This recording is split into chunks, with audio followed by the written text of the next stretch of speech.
오늘 우리는 2018년도 새로운 한 해의 첫 번째 주일 예배를 하나님께 드리고 있습니다. 새로운 한 해를 시작하고도 어느덧 7일째를 맞이하고 있습니다. 여러분은 어떠한 마음과 다짐 또 계획을 가지고 새해를 맞이하며 첫 주일을 맞이하고 있습니까? 저는 지난 시간 저를 되돌아보면서 깨닫게 되는 것이 참 많았고 그만큼 후회가 많이 남았던 한 해였기에 올해는 조금 더 주님 앞에 성숙된 나의 모습이 되기를 다짐하며 몇 가지 계획을 세우고 조금씩 그것을 실천하는 시간들을 보내고 있습니다. 더욱더 하나님께 가까이 나아가는 우리의 삶이 되기 위해서, 우리를 향한 하나님의 뜻을 알기 위해서 아직도 가지고 있는, 버리지 못하고 있는 어린아이의 모습을 벗어버리고 하나님 앞에 좀 더 성숙된 우리의 모습이 되기 위한 한 해의 삶을 목표로 작은 것부터 실천해 나아가는 시간들을 가지고 있습니다. 그 가운데 한 가지는 올 한 해 더욱더 말씀의 본질에 집중하고 말씀이 우리에게 주는 진정한 깨달음이 무엇인가 하는 마음을 가지고 조금 더 말씀에 집중하는 시간들을 가지고자 합니다. 지금 세상은 말씀의 홍수 시대에 살고 있다고들 이야기합니다. TV에서, 인터넷에서 각종 이런저런 매체를 통해 말씀들이 전해지고 있고 언제 어디서든 원하는 시 공간에서 말씀을 듣게 되는 세상에서 우리는 지금 살고 있습니다. 그럼에도 불구하고 교회들마다 싸움이 끊이질 않고 같은 교회 성도들끼리도 서로 파가 갈라져서 서로를 헐뜯고 싸우게 급급한 모습들을 하고 있다는 것입니다. 이것이 비단 어느 한 대형 교회에서 벌어지는 일이 아니라 크던지 작던지 지금 여기저기 교회들마다 이러한 모습들이 나타나고 있다는 것입니다. 지금은 이런 매체 기기들이 발달이 잘 되어서 또 빨라지고 좋아져서 그러한 모습들을 그 자리에서 동영상으로 사진으로 또 촬영해서 바로 인터넷 매체에 올리고 심지어 그것을 실시간으로 반영하는 모습들도 볼 수 있다는 것입니다. 그리고 이따금 그러한 영상들을 접하게 될 때마다 참으로 민망하기가 그지 없다라는 것입니다. 목사님들이, 장로님들이, 권사, 집사님들이 어떠한 갈등을 서로 사이에 두고 서로 몸싸움을 하고 심지어 많은 성도들이 보고 있는 자리에서 욕설을 서슴지 않게 내뱉고 주먹질까지 하는 모습들이 여과 없이 매체 동영상으로 전해지는 것을 보면서 과연 저렇게까지 해야 하는 것인가 하는 의문을 갖게 하는 것입니다. 그러한 모습에 많은 성도들이 교회를 떠나고 있음에도 불구하고 여전히 교회의 리더를 자청하고 사역을 담당한다는 분들은 자신들의 싸움에 여념이 없는 모습들을 하고 있다는 것입니다. 서로의 주장의 결국에는 교회를 바로 세우기 위함이라고 말들은 하는데 지금의 그 싸움으로 인하여 교회를 바로 세우는 것은 고사하고 오히려 교회가 문을 닫고 망하는 모습을 보이고 있다는 것입니다. 그리고 결국에 지금 한국 교회들이 이렇게 아픔을 겪고 있는 것은 권력과 돈이라는 문제가 주 원인이라는 것입니다. 여러 사람들이 모이게 되고 그 가운데 직분이 마치 계급이 되고 그것이 교회 안에서 어떠한 권력처럼 인식이 되고 또 그렇게 사용이 되어지고 그 중심에는 성도들의 헌금들이 교회 재산으로 형성되어서 그 재산을 어떻게 사용하느냐에 따른 서로의 주장이 나누어지는 이유에서 지금의 문제들이 비롯되고 있다는 것입니다. 또 한편으로는 말씀을 가르치고 성도를 이끄는 리더자가 자신의 욕심과 욕구를 제어하지 못하고 결국에 성도의 몸과 마음을 아프게 만들고 자신의 그러한 치부를 가리기 위해 또 다른 잘못들을 쌓아가는 참 어처구니 없는 일들이 지금 교회들을 아프게 만드는 원인들이 되고 있다는 것입니다. 그리고 결국에는 전도의 문을 그리스도인이라고 자청하는 그들 스스로가 막고 있다라는 것입니다. 지금도 세계 곳곳에서는 자기의 목숨을 위협받으면서도 한 영혼이라도, 한 사람이라도 더 복음을 알게 하기 위해, 전하기 위해 헌신하는 사역자들이 있는가 반면에 다른 사람들이 어찌 되든지 말든지 자신의 이익만, 자신의 배만 채우면 그만이다 라는 생각으로 전도의 문을 막아서는 그리스도인들이 있다는 것입니다. 그들 스스로는 나는 지금 누구의 동력자이고 또 그들을 바라보는 다른 시선들은 그들이 과연 누구의 동력자라고 생각하고 이야기하고 있을까요? 오늘 본문의 말씀은 하나님의 동력자에 대해서 사도 바울이 고린도 교회 성도들에게 서신으로 전하고 있는 내용입니다. 예수님 시대에도 또 사도 시대에도 여전히 자신들의 기득권을 놓고 대립하고 싸우는 모습들이 있었다는 것입니다. 예수님 시대에는 율법자들이, 바리새인들이, 제사장들이 자신들의 기득권이 침범당할까 하는 우려로 결국 예수님을 십자가에 못 박으라고 주창하였고, 사도 시대에는 오늘 본문의 말씀처럼 서로 팔을 나누어 시기와 분쟁을 나타내는 모습들도 있었다는 사실입니다. 이러한 모습에 사도 바울은 서신을 통해 올바른 하나님의 동력자는 누구인 것인가를 가르쳐주고 있습니다. 1절에 형제들아 내가 신령한 자들을 대함과 같이 너희에게 말할 수 없어서 육신에 속한 자 곧 그리스도 안에서 어린아이들을 대함과 같이 하노라. 즉 이렇게 교회 내에서 시기와 분쟁 중인 성도들의 모습을 사도 바울은 어린아이와 같은 모습으로 치부하였다는 것입니다. 육신은 성장해서 복음을 알고 예수님을 믿고 교회도 나와서 하나님께 예배도 드리고 하는 자들이지만 결국 신령한 자들로 대할 수 없다고 이야기하고 있다는 것입니다. 즉 영적으로는 성숙하지 못하였다고, 그래서 성숙하지 못한 너희들을 나는 그리스도 안에서 어린아이들을 대함과 같이 한다고 이야기하고 있는 것입니다. 이 말씀에 비추어 보면 지금 교회들의 아픔을 주고 전도를 맡고 있는 사람들은 그 사람이 비록 목사이건 장로이건 권사 집사이건 할 것 없이 모두가 신령한 자들은 아니라는 것입니다. 그리고 2절에 사도 바울은 너희가 아직 어린아이와 같아서 내가 주는 밥을 감당치 못해 차마 밥을 먹이지 못하겠고 천상 젖으로 주겠다. 즉 성숙하지 못한 이들에게 성숙된 복음을 전해봐야 아무 쓸데없고 오히려 너희가 감당치도 못하겠으니 어린아이에게나 들려주는 그러한 복음으로 대신하겠다고 이들의 어리석음에 일침을 놓고 있는 것입니다. 그러면서 교회 내에서 시기와 분쟁 중인 너희들은 아직도 분쟁에 속한 자들이고 육신에 속한 자들이고 육신에 따라 행하는 자들이라고 말씀하고 있습니다.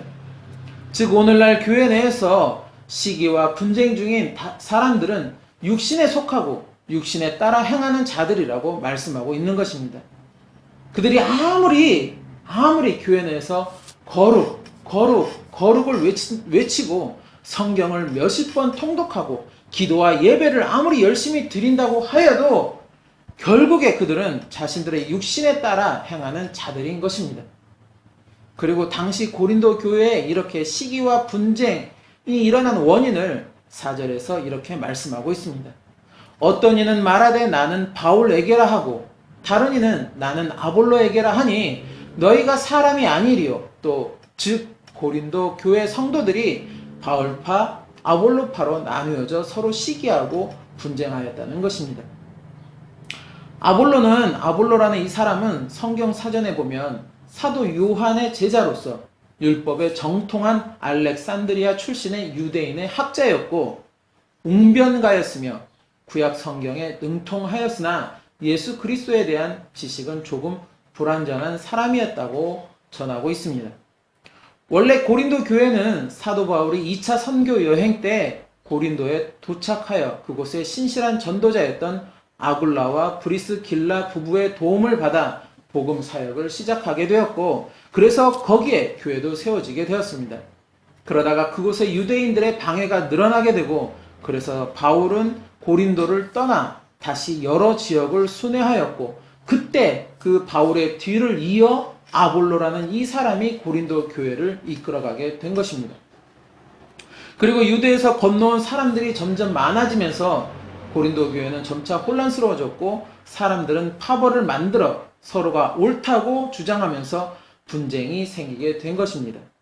오늘 본문은 바울과 아볼로만 언급하고 있으나 당시 교회 설립자인 바울을 지지하고 추종하였던 바울파, 그리고 현 사역자인 아볼로를 지지하던 아볼로파, 그리고 예수님의 수제자인 베드로를 추종하는 게바파, 그리고 예수님 사역 당시 직간접적으로 영향을 받았던 사람들로 추정되는 그리스도파 등으로 그 파벌들이 나누어져 서로 시기하고 분쟁하고 있었던 것입니다. 어쨌든 이러한 문제로 분쟁 중인 이들에게 바울은 아볼로, 바울이라는 사람이 무엇이고 그들이 무엇이 중요한가? 그들은 그저 주께서 주신 각각의 분량대로 너희를 믿음으로 이끄는 자들에 불과할 뿐이다. 바울인 내가 고린도에 복음의 털을 닦아 교회를 세워 복음을 전하였고, 그리고 아볼로는 말씀을 너희들에게 전하였을 뿐, 그렇게 너희들이 예수님은 하나님의 독생자시요 우리의 구세주이십니다 라고 고백하며 자라나게 하신 것은 오직 하나님의 은혜이며, 심은 자나 물 주는 자는 모두가 일반으로 하나님의 동력자요 자기가 일하는 대로 자기의 상을 받는 자들에 불과하다고 말씀하고 있습니다. 그러면서 이렇게 복음의 털을 가꾸고 심는 자, 복음을 전하는 자들은 모두 하나님의 동력자이고 성도들은 하나님의 밭이며 집이라고 말씀하고 있는 것입니다. 오늘날도 많은 교회들이 이러한 문제들로 서로 시기하고 분쟁하고 있다는 것입니다. 특별히 중대형 교회들에게서 원로 목사파, 담임 목사파 또는 누구누구 파 등으로 파벌을 나누고 서로가 옳다고 주장하고 세력 싸움을 벌이고 서로가 기득권을 잡기 위해 난리도 아니게 된 것입니다. 교인들이 대단히 크게 착각하는 것들 중에 하나가 있다면 바로 목사님들을 향한 절대적인 신임을 주장하고 있다는 것입니다. 예전에 어느 분이 제게 이런 말을 한 것을 저는 기억하고 있습니다. 자신이 교회에 나오는 것은 현재 담임하고 있는 목사님의 은혜에 보답하기 위해 나오는 것이라고. 그런데 그분은 그 당시 직분이 전도사였고 얼마 후에 목사가 되셨습니다. 누군가에게 은혜를 받았다면 그 은혜를 보답하는 것은 당연한 사람의 도리입니다. 은혜를 잃어버리고 사는 사람들을 향해 짐승만도 못한 사람들이라고 이야기하는 것처럼 짐승도 자신에게 은혜를 베푼 사람에게 충성하기 때문입니다. 그러나 그렇다고 해서 교회에 나오는 의미가 사람의 은혜를 갚기 위해서라면 그것은 뭔가가 잘못된 것입니다. 교회에 나와서 예배를 드리는 그 이유는 사람의 은혜를 갚기 위해서가 아니라 하나님을 영접하고 하나님을 섬기기 위해서입니다. 수많은 그리스도인들이 바로 이 본질을 망각하고 그저 목사님을 따라, 장로님을 따라 교회에 나오고 하나님과 나와의 관계보다는 사람 간의 관계를 더 중시하며 교회 생활을 한다는 것입니다. 하나님을 믿고 예수님을 영접하고 그래서 교회에 나오게 된 이유가 목사님이 치유사역으로 자신의 병이 고쳐졌다는 이유로 나올 수도 있고 어떠한 개인적인 은혜로 말미암아 나올 수도 있고 기타 여러 가지 이유로 해서 교회에 나올 수 있습니다. 그러나 그렇다고 해서 교회로 인도한 그분들이 절대적인 신임의 대상이 될 수는 없는 것입니다. 오늘 본문의 말씀처럼 그분들은 심고 물 주는 하나님의 동력자의 역할을 담당한 것이고 이제 자라나게 하시는 하나님을 영접하고 섬기는 일에 중점을 두어야 한다는 것입니다. 이러한 본질이 끼어지고 그 본질이 하나님이 아닌 사람에게 향하게 될 때 교회는 파벌이 생기고 시기와 분쟁이 생기게 되는 것입니다. 이러한 교회들을 향하여 하나님은 이렇게 말씀하십니다. 말라기서에 보면 제사장들에게 하나님을 두려워하지 아니하고 하나님의 이름을 멸시하는 제사장들이라고 하셨고 주의 상을 경멸히 여기며 악한 것으로 하나님께 드리면서도 하나님께는 긍휼을 구하고 은혜를 구하니 하나님이 어찌 그것을 받으시겠는가? 그리고 말라기 1장 10절에서 11절에 만군의 여호와가 이르노라 너희가 내 단 위에 헛되이 불사르지 못하게 하기 위하여 너희 중에 성전 문을 받을 자가 있었으면 좋겠도다. 내가 너희를 기뻐하지 아니하며 너희 손으로 드리는 것을 받지도 아니하리라. 만군의 여호와가 이르노라. 해 뜨는 곳에서부터 해 지는 곳까지의 이방 민족 중에서 내 이름이 크게 될 것이라. 각 처에서 내 이름을 위하여 분향하며 깨끗한 제물을 드리리니 이는 내 이름이 이방 민족 중에서 크게 될 것임이니라. 라고 성전문을 닫을 자가 있었으면 좋겠다고 탄식하고 계시다는 것입니다. 그리고 이제 그 촛대를 다른 곳으로 옮기시겠다고 말씀하고 계십니다. 지금 많은 분들이 하나님이 이제 촛대를 한국에서 중국으로 또는 북한으로 아니면 기타 다른 곳으로 옮겨지게 될 것을 이야기하고 있습니다. 그리고 한국 교회들이 이대로 가다가는 결국 하나님의 진노하에 놓이게 될 것을 이야기하고 있습니다. 다만 의인 10명이 없어서 멸망한 소돔과 고모라와는 다르게 아직 한국에는 그나마 신실한 하나님의 사람들이 있어서 대한민국을 향해 또 교회들을 향해 신실한 기도에 하나님은 차마 기다리고 계시다는 것이라고 말씀하고 있습니다. 그리고 대형교회는 이제 해체되어야 한다고 주장하고 그것을 실천으로 옮기시려고 하시는 분들이 계시고 또 이제는 가정교회로 옮겨야 할 시기라고 이야기하시는 분들도 계시다는 것입니다. 이러한 우려들과 이야기들이 오가는 가운데서도 여전히 시기와 분쟁이 있는 교회는 여기저기 늘어나고 있다는 것이 또 우리의 아픈 현실인 것입니다. 다니엘서 12장 10절에 많은 사람이 연단을 받아 스스로 정결케 하며 희게할 것이나 악한 사람은 악을 행하리니 악한 자는 아무도 깨닫지 못하되 오직 지혜 있는 자는 깨달으리라 라고 말씀하신 것처럼 그리스도인이라는 이름과 직분은 있으되 여전히 육신에 속한 자들은 결국에 육신에 속한 행위에서 벗어나지 못할 것이고 오직 지혜 있는 사람들은 깨닫고 하나님의 진정한 동력자의 사명을 감당할 것입니다. 그리고 오늘 본문 고린도전서 3장 10절에는 닦아진 터 위에 세우는 그것은 바로 나의 몫임을 말씀하고 있습니다. 내가 예수 그리스도의 터 위에 어떠한 밭을 일구고 어떠한 집을 세우는가에 따라 내가 하나님이 기뻐하시는 밭이고 집이 될 수도 있는 것이고 그 반대로 그 문을 닫았으면 좋겠다 라고 탄식하시는 집이 될 수도 있다는 것입니다. 우리는 말씀의 본질을 진정으로 깨닫고 실천하기를 힘쓰는 삶이 되어야 합니다. 자꾸 인본주의에 빠져서 사람의 생각과 사람 간의 관계에 초점을 맞추는 것이 아니라 오직 나를 자라나게 하시는 하나님께 나의 모든 초점을 향하여야 하는 것입니다. 심는 자나 물 주는 자, 그리고 자라나는 모든 자, 즉 교회에서 가르치고 인도하고 하는 직분자들, 또는 전도자들, 또는 사역자들, 그리고 그 안에 자라나는 성도들 모두가 오직 말씀의 올바른 본질에 집중하고 하나님과의 관계에 집중할 때 교회 내 시기와 분쟁은 존재하지 않게 되는 것입니다. 오늘 우리는 2018년도 새해 첫 주일을 맞이하면서 첫 단추를 잘 끼우기를 하나님 앞에 소원합니다. 그래서 우리의 2018년도 한 해는 더욱더 말씀의 본질에 집중하고 하나님의 관계에 집중하며 하나님의 올바른 동력자의 역할을 잘 감당하는 한 해가 되시기를 소망합니다. 하나님의 올바른 동력자는 그저 자신에게 주어진 사명에 최선을 다하는 것입니다. 그 사명의 크고 작음, 많고 적음이 중요한 것이 아니라 하나님께서 나에게 허락하여 주신 비록 그것이 참으로 작고 적은 것이라고 하여도 내가 할 수 있는 최선을 다해 주님의 뜻대로 주님이 원하시는 대로 주님이 기뻐하신 대로 그 사명을 감당하는 자가 바로 하나님의 올바른 동력자가 되는 것입니다. 동력자라는 것은 뜻을 같이하여 이를 돕는 사람을 이야기합니다.